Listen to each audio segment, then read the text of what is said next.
ensayo. Pero kapatid ko. Kailangan maingat din tayo sa pagmaniho dahil daming, tingnan mo, daming mga nakamotorbike din. Kailangan mag-ingat ka rin. Diyan na area sa mga sasakyan na fours. Dito talaga, ito, ang e-bikes. Pag ganitong oras, dami talagang taga-e-bike dahil parang tulad sa atin, end of work na. Yan. Kami naman, galing kami ensayo. Yan.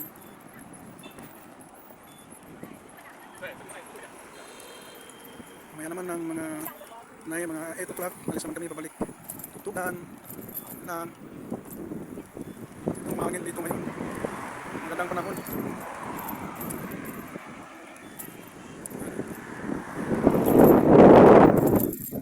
Kami sa bahay namin. Ito si Manang.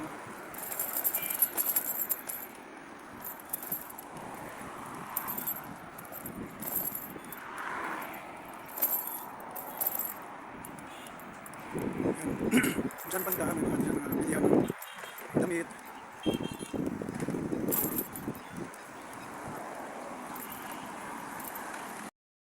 So, patawid na ako sa papuntang bahay namin. Sabi na ka motorbike. Motorbike, e-bike.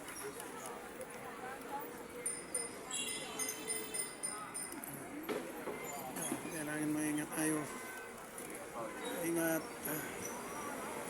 Okay. Yan, sarap dito. May yung mga yan, may niluluto nila parang puto. Ang puto.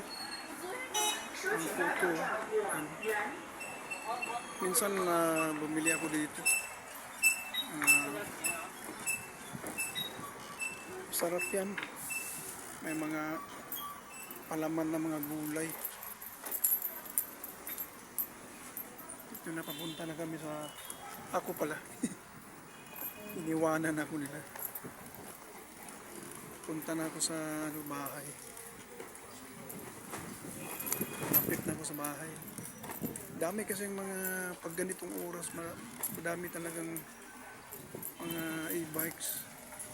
Kasi off na nila sa trabaho. Kasi uwian na.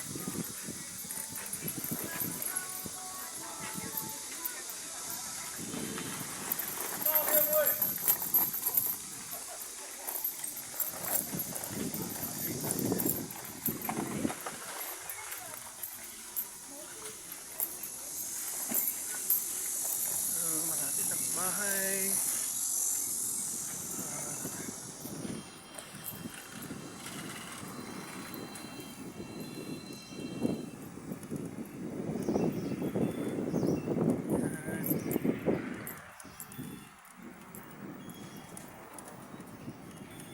Park na ko ito. Nauna sila kapatid ko. Mart,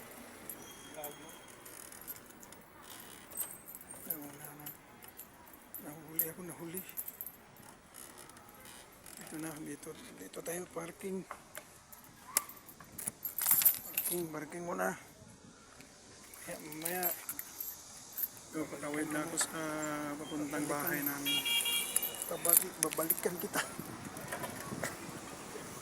Sabi na ka motorbike, e-bike. Parking ito na mga e-bike. Kailangan maingat tayo. Ingat. Okay. Yan, sarap dito. May yung mga may niluluto nila parang puto. Ang puto. Minsan bumili ako dito. Sarap yan. May mga palaman na mga gulay. Ito na, papunta na kami sa... Ako pala. Iniwanan ako nila. Yung ano namin bahay. Punta na ako sa bahay. Malapit na ako sa bahay.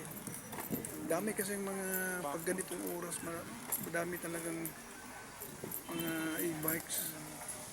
Kasi higpit talaga dito sa bahay na off na nila sa ano, or nagtrabaho.